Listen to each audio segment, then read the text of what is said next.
आप सभी भाई बहनों का सर्व कल्याण वृक्ष की प्रश्नोत्तर ज्ञान कक्षा में एक बार फिर स्वागत है।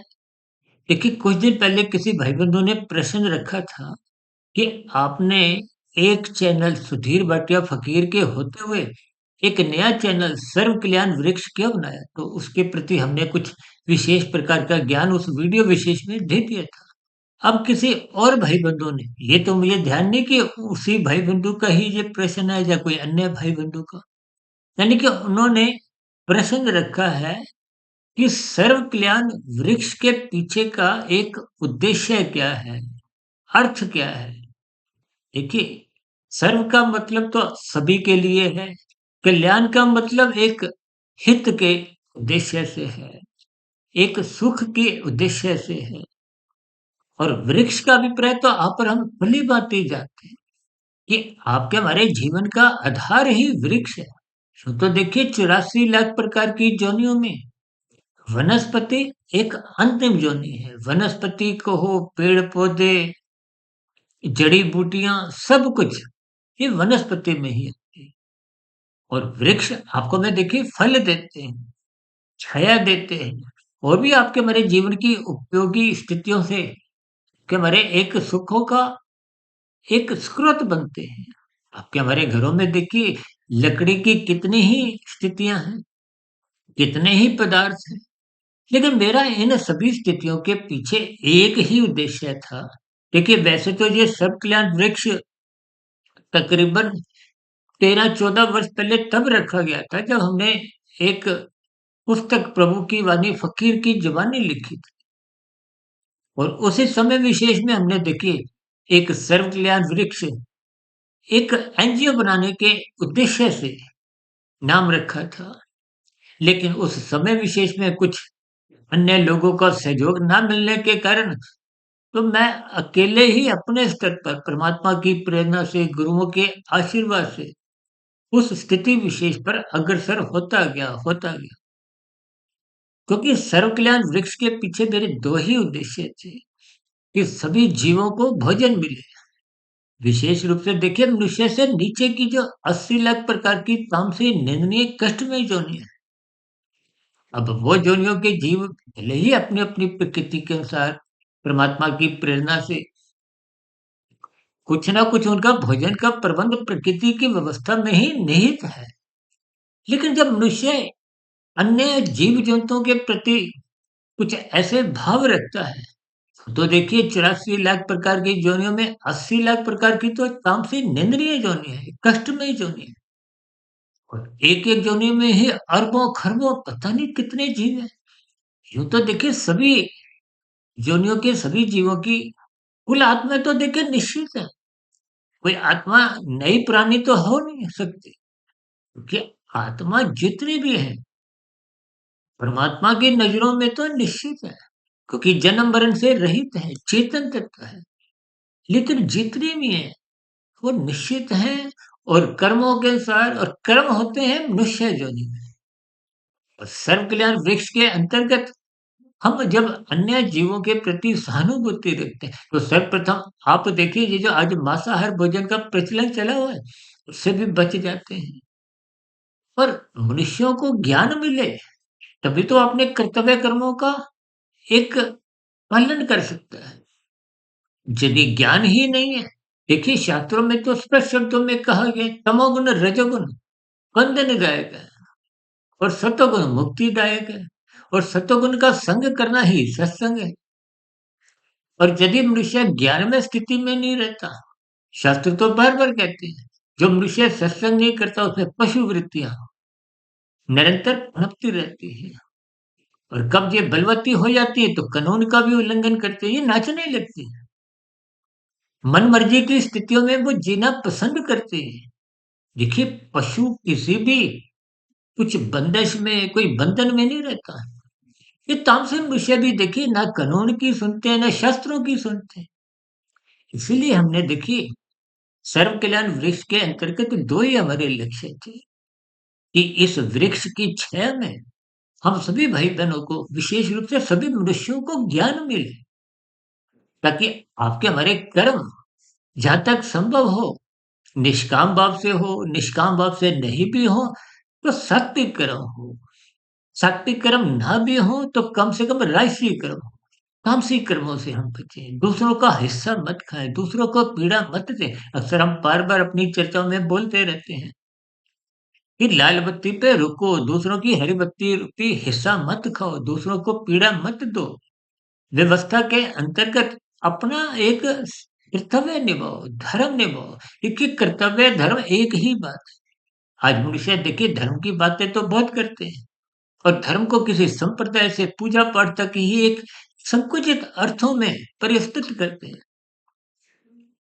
जबकि धर्म का अभिप्राय धारण करने की उस प्रवृत्ति से है जिससे आप स्वयं अपना भी हित रखें, लेकिन दूसरे मनुष्यों का, प्रकृति के अन्य जीव जंतुओं का, प्रकृति के वातावरण को भी स्वच्छ रखें। आज देखिए प्रदूषण की समस्या कितनी बढ़ती जा रही है। इन सभी स्थितियों के उद्देश्य को मद्देनजर रखते हुए हमने देखिए ये सर्व कल्याण वृक्ष, ताकि वृक्ष का फल भी मिले, फल का अभिप्राय भोजन मिले, भोजन का अभिप्राय प्रकृति के सभी जीवों को पेट भर के अन्न जल मिले, सभी की न्यूनतम अवस्थाओं की पूर्ति हो।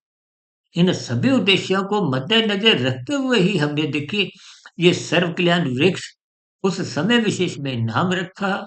और आज हमारा देखिए जो हम ब्रह्म मुहूर्त ज्ञान उपदेश कक्षा में वीडियो प्रसारित करते हैं, वो तो आध्यात्मिक ज्ञानात्मक चैनल सुधीर भाटिया फकीर है। और ये सर्व कल्याण वृक्ष के अंतर्गत हम आपके प्रश्नों को भी लेते हैं और साधारण संसारी स्थितियों पर कुछ प्रकाश डालते हुए कुछ ज्ञानात्मक स्थितियों पर तर्क संगत, अर्थपूर्वक कुछ स्थितियों पर प्रकाश डालते हैं, कुछ युक्तिपूर्वक उदाहरणों द्वारा बात को समझाते हैं। और अभी जो हमने 2 ढाई 3 मिनट की जो वीडियो आरंभ की है, आध्यात्मिक ऑक्सीजन के अंतर्गत, उसमें हम एक बहुत ही साधारण ज्ञान संदेश देते हैं, ताकि दिन में आपके हमारी जो राजसी स्थितियाँ अमर्यादित ना हो। बीच-बीच में आपको में कुछ ऐसी ज्ञानमय स्थितियों का बोध हो कि गलत क्या है, सही क्या है। गलत से बचें, सही से जुड़ें। यही तो मनुष्य जोनि का एक लक्ष्य होना चाहिए। इस लक्ष्य की प्राप्ति के लिए ज्ञानमय स्थिति होना आवश्यक है। ज्ञानमय स्थिति आपकी हमारी बने, इसी उद्देश्य से ही हमने देखिए वो सर्व कल्याण वृक्ष की। और आज जो हमने आध्यात्मिक सृजन के अंतर्गत जो हम ज्ञान संदेश देते हैं, उसका केवल इतना ही अर्थ है कि जो हम गंभीर विषय उठाते हैं सुबह ब्रह्म मुहूर्त ज्ञान उपदेश कक्षा में, उनका कोई बहुत ही संक्षेप में कुछ प्रश्नों के, कुछ शब्दों के जो अर्थ उस समय विशेष में हम समझा नहीं पाते। क्योंकि देखिए एक-एक वीडियो में सभी शब्दों के अर्थ समझाना तो संभव ही नहीं है, फिर तो वीडियो खत्म ही नहीं होगी। तो फिर ऐसी स्थितियों में कुछ ज्ञान संदेश द्वारा कुछ स्थितियों पर हम प्रकाश डालने का एक प्रयास करते हैं। बस इन सभी स्थितियों को ही मद्देनजर रखते हुए देखिए आध्यात्मिक ज्ञानात्मक चैनल जो यूट्यूब पे ये जो हमारे चैनल्स आरंभ हुए, ये तो लगभग पौने 6 वर्षों से ही है। उससे पूर्व भी मैंने बताया ना तकरीबन 13-14 वर्ष पहले ये प्रभु की वाणी फकीर की जुबानी एक पुस्तक लिखी, उसी समय विशेष से ये सर्व कल्याण वृक्ष का एक डिजाइन कहो, नाम कहो, वो रखा था। और उन सभी स्थितियों को ही अब हम वर्तमान समय में ये यूट्यूब चैनल के प्लेटफ़ॉर्म के अंतर्गत आप भाई-बहनों तक पहुँचने का एक प्रयास करते हैं। ज्ञान में स्थितियाँ तो हमारी देखिए पहले भी निरंतर इस दिशा की ओर चल रही थी। तो इन सभी स्थितियों को आप भी ज्ञानपूर्वक, अर्थपूर्वक समझते जाइए, अपने मनुष्य जीवन के महत्व को समझिए, परमात्मा से जुड़ते जाइए।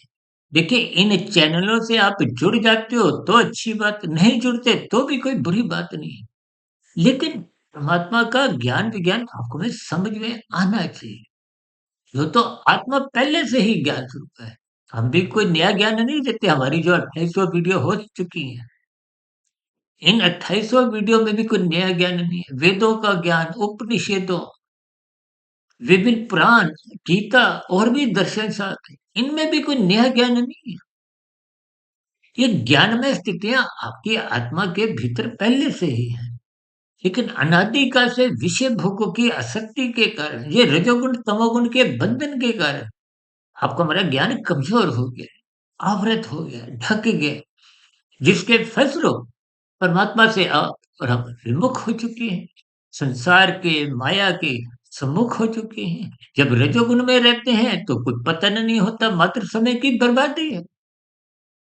लेकिन जब रजोगुण बिगड़ता है तो आप और हम तमोगुण में गिरते हैं। तमोगुण की देखिए कानून भी उल्लंघन करता है, तभी तो कहते हैं तमोगुण की निंदा करो। पदार्थों की निंदा नहीं है, नींद की निंदा नहीं है, ये भी तामसी स्थितियां हैं।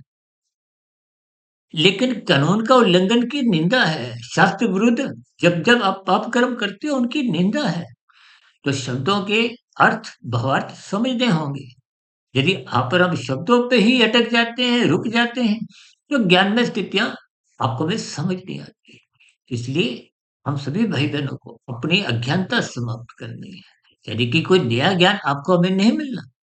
केवल नया जो ज्ञान का मतलब इतना ही है कि जो ज्ञान आप ढकवा चुके हो, उस तामसी राजसी स्थितियों को कमजोर करना है। और ये कमजोर का मतलब क्या है? देखिए रजोगुण को अक्सर हम धुंध से जोड़ते हैं, धुंधली स्थितियों से ये राजसी विषयों का ज्ञान कुछ धुंधला ही होता है, भ्रमयुक्त होता है।